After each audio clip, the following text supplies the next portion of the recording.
देश प्रदेश की हर छोटी बड़ी खबरों को देखने के लिए हमारे चैनल SP News 24 को सब्सक्राइब करें और बेल आइकन दबाना ना भूलें ताकि हर खबर आप देख सकें सबसे पहले। गलत कृतकारों से मशहूर शाहीन खान को नहीं डर किसी प्रशासन का।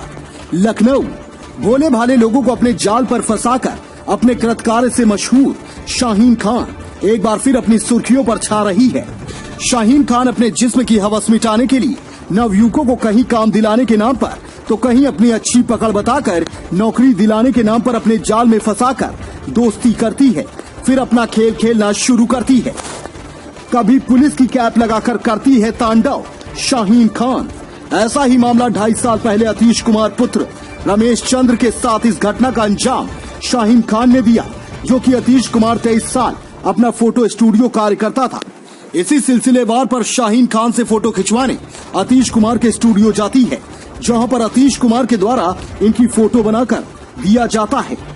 तब वह जब लड़का अतीश कुमार द्वारा फोटो का पैसा मांगा गया तो शाहीन खान के द्वारा जल्द पैसा देने की बात कहकर बड़ा कार्य दिलाने का भरोसा दिलाया। काफी समय बीत जाने के बाद अतीश कुमार द्वारा पुनः से पैसा मांगने पर शाहीन खान पुत्री मोहम्मद अनीश खान निवासी शारदा नगर नीलमथा लखनऊ द्वारा कहा गया कि तुमने मेरा यौन शोषण किया है। शाहीन खान द्वारा कहा गया कि या तुम मेरे साथ शादी करो या फिर 5 लाख रुपए, नहीं तो तुम्हें और तुम्हारे परिवार को झूठे मुकदमे में फंसाकर जेल भिजवा देंगी। और कहा कि पुलिस पर मेरी अच्छी पकड़ होने के कारण पुलिस मुझे सलूट करती है, वह मेरे सामने नतमस्तक रहती है।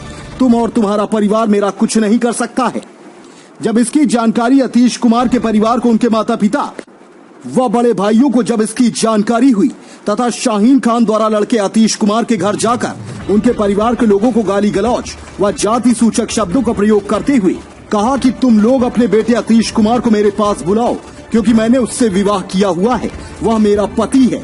जब लड़के पक्ष के माता पिता द्वारा पुलिस को शिकायत की जाती है तो पुलिस पीड़ित पक्ष का सहयोग करती नजर आती है, मगर आरोपित शाहीन खान द्वारा पुलिस को भी ब्लैकमेल कर इस केस में भटकाने का काम करती रही। जब पुलिस को इसकी सारी सच्चाई पता चली तो आरोपित शाहीन खान को फटकार लगाते हुए भगा दिया गया। वह स्थानीय पुलिस कैंट व आशियाना थाना द्वारा पूरी सहायता की जाने लगी, मगर इसी बीच आए क्राइम ब्रांच के दरोगा विवेचक मधुर मिश्रा के आते ही आरोपी महिला शाहीन खान के हौसले फिर से बुलंद हो गए। वह दरोगा मधुर शर्मा के द्वारा पीड़ित परिवार को लगातार परेशान किया जा रहा है, जो कि आए दिन विवादों में घिरे रहने वाले दारोगा मधुर मिश्रा से शाहीन खान का क्या रिश्ता है, जो आरोपित महिला की लगातार सहायता की जा रही है। शाहीन खान लूटने पर तुली प्रशासन को देती आ रही चुनौती, जबकि पीड़ित पक्ष कैंट सीओ द्वारा तनु उपाध्याय के द्वारा इस केस पर पड़ताल की गई थी तो उस पर भी पीड़ित परिवार की पुलिस द्वारा सहायता की गई थी, जो अब मामले की जांच अब DCP crime branch Pramod Tiwari के द्वारा इसकी जांच कराई गई तो इसमें सम्मिलित शाहीन खान आरोपी साबित होती नजर आ रही है।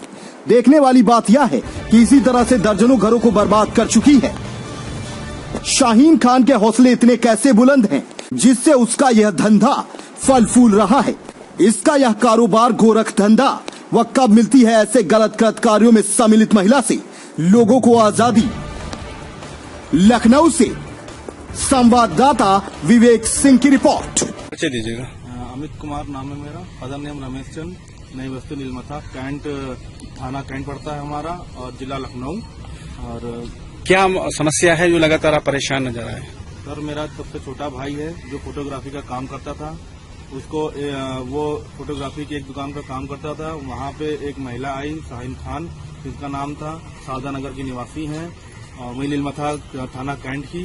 उन्होंने उसके साथ उसको फोटो खींचने के लिए बोला, वैसे फोटो खींचते रहे और फिर उन्होंने बोला कि मैं नेता हूँ और नेता क्या नाम है, मेरे पास काम बहुत है, काम का लालच देके और उससे फोटो खिंचवाती रही।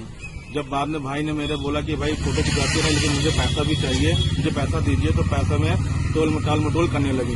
जब टाल मटोल करने लगी तो भाई थोड़ा सा फिर उनके संपर्क से हटने लगा कि जब हम पैसा नहीं मिलेगा तो काम करने से क्या फायदा। लेकिन उन्होंने नहीं, फिर बुलाया और कहा कि आओ मेरे घर पे आओ। बुलाया नहीं, मैं पैसा मैं दूंगी और पैसा क्या नाम है, मैं ऐसी बात नहीं है, पैसा मेरे पास बहुत है, मैं दूंगी तुमको। ऐसे बुलाते रहे। एक दो बार भाई मेरा घर भी गया, घर जाने के बाद में लेकिन फिर भी उन्होंने पैसा नहीं दिया। उन्होंने उनकी दोस्ती भी हुई थी, दोस्ती के बहाने भी कहा कि हम पैसा ना हो, हम तुम्हें पैसा देंगे, लेकिन पैसा नहीं दिया। और उसके बाद कुछ समय ज्यादा जब बात बढ़ गई तो कहा कि मैं तुम्हें झूठे मुकदमे में फंसा दूंगी। और इसी मामले में उन्होंने उल्टा कहा कि ऐसा उल्टा मैं तुमसे डिमांड करूंगी पैसों की, और उन्होंने डिमांड हमसे 5 लाख की डिमांड की थी। मेरा घर परिवार बहुत सीधा है, मैं भी बहुत सीधा हूँ और मेरे पिताजी एक्स सर्विसमैन हैं। इसके लिए क्या पुलिस से कोई आपने कार्रवाई के लिए मांग की थी? सर पुलिस से हमने बात की थी, लेकिन मेरे भाई को अचानक ही उठा लिया गया था। पुलिस वालों ने, उनकी मिली भगत थी, उन्होंने उठवा लिया था। उठवाने के लिए जब मैं थाना में गया तो वहाँ मुझसे कहा गया कि ऐसा है कि आप समझौता कर लो, वो महिला अच्छी नहीं है और आप समझौता कर लीजिए। ये लगभग कितने दिनों से मैटर चल रहा है? सर ये मामला जो है हम 2015 का है। जो आपका समझौता हुआ था उस पर कोई आप कागजी कार्रवाई में समझौता हुआ था?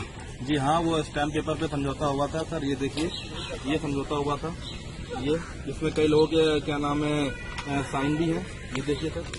लेकिन ये भी मेरे साथ फरीब किया गया था, हमें केवल जुटकारा करने के लिए कि हाँ हमने समझौता कर लिया है, क्योंकि हमें इसके बारे में जानकारी नहीं थी कि कैसा क्या होता समझौता क्या नहीं। कि लड़की का मामला है, पैसा नहीं लिखा जाता है और इसलिए इसमें कुछ लिखा नहीं जाएगा। तो हमने इनको भी समझौता फिर हम उसके बाद भाई के साथ क्या हुआ था? भाई के साथ क्या हुआ? भाई हमारे घर में इतनी बदनामी हो गई थी कि मेरे पिताजी ने उसको घर से निकाल दिया। और ये देखिए साक्षात हमारे पास प्रमाण है, ये देखिए सर। मैंने क्या नाम है पूरा दैनिक जागरण में मैंने प्रार्थना पत्र दिया था और ये देखिए मैंने पूरा निकलवाया था उसमें दैनिक जागरण में। ये देखिए सर, वहाँ की रसीद कटी हुई है और ये देखिए पेपर में सर मैंने ये निकलवाया है। ये देखिए सर, ये 19 अप्रैल 2016 को हमने निकाल दिया था और ये देखिए ये पूरा निकला हुआ है। तो अब क्या बोला जा रहा है? आपको महिला द्वारा क्या परेशान किया जा रहा है? सर परेशान ये किया जा रहा है कि जब ये हमने बेदखल कर दिया, हमसे कोई मतलब नहीं, लड़का कहाँ है कहाँ नहीं है, उसके बावजूद 2 साल के बाद में फिर आती कहती कि आपकी लड़की ने शादी करी है। उससे कोई साक्ष्य, कोई एविडेंस? कुछ नहीं, कोई एविडेंस नहीं। हमने पूछा कि शादी करिए, माता ने बोला कि शादी करिए तो दिखाइए, एविडेंस दिखाइए। कहन वो तो मैं बाद में दिखाऊंगी, पहले आके समझौता करिए दोबारा। तो हमने कहा भाई ऐसा तो इसके लिए किसी अधिकारी को आपने सूचना दी, क्या जांच करने गए? इसके बाद में जब ऐसी बात हुई तो फिर मैं एक बार तो मैं थक गया था मैं, तो मैं दोबारा मैं सीधे मुख्यमंत्री आवास के पास गया था। वहाँ पे उनके यहाँ पे दरबार में मैंने वहाँ अपनी अर्जी लगाई थी, लेकिन वहाँ पे मुझसे सुझाव दिया गया कि हाँ भाई ठीक है, मैं आपकी जांच करेंगे, लेकिन वहाँ कुछ नहीं हुआ। इनका ये पूरा इनका प्लान था सब कुछ। ये हम वहाँ से जब हमारी जांच यहाँ आई तो हमारे यहाँ किसी ने कुछ नहीं सुना, केवल कहा कि हाँ तुम्हारा लड़का गलत है, हाजिर कर दो, ये कर दो, वो कर दो, बस उसके अलावा और कुछ नहीं। जबकि मैंने कहा कि मेरे पिताजी ने मेरे भाई को बेदखल कर दिया है, अब हमसे इसके लेन देना कुछ नहीं है, लेकिन फिर भी हमारे घर वालों को परेशान किया गया। जो पुलिस अधिकारी की आपकी हेल्प की जा रही है? जी लगातार जिस तरह प्रताड़ित किए गए, उसके बाद पुलिस द्वारा आपकी पुलिस क्या सहायता कर रही है आपकी? सर पुलिस, जब मैं मुख्यमंत्री निवास पे गया था दरबार में, उनके वहाँ मैंने अर्जी लगाई थी, तो वहाँ से जब हमारा पेपर सीओ साहब के पास आया, हमें बुलाया गया, हम वहाँ पे गए, वहाँ से हमने उनको अपनी बात बताई। उस समय सीओ मैडम थी तनु उपाध्याय जी, उन्होंने हमारी बात सुनी और कहा, उन्होंने कहा ठीक है हम जांच कराते हैं।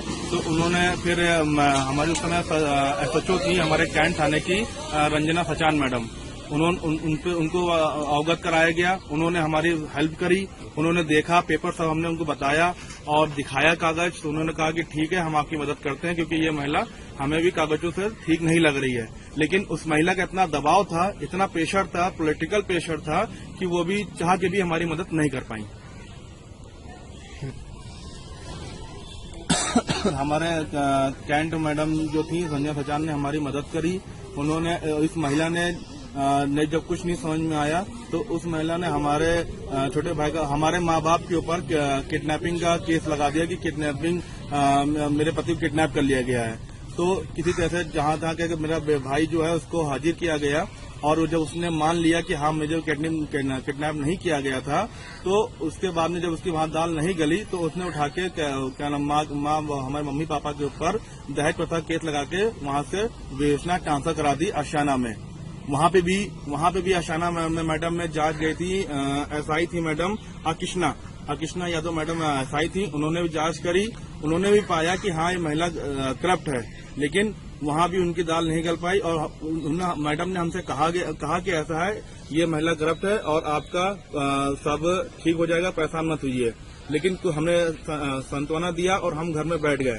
लेकिन बाद में कुछ दिनों बाद पता चलता है कि नहीं, वहाँ पे भी हमारी FIR नहीं लग पाई। कुल जो रिपोर्ट मैडम की होती है, हमको जानकारी इतनी नहीं है, और वो उन्होंने क्या नाम है, रिपोर्ट वहाँ न लग के अचानक से हमें खबर मिलती है कि वो हमारी जांच जो है सीधे क्राइम ब्रांच चली जाती है।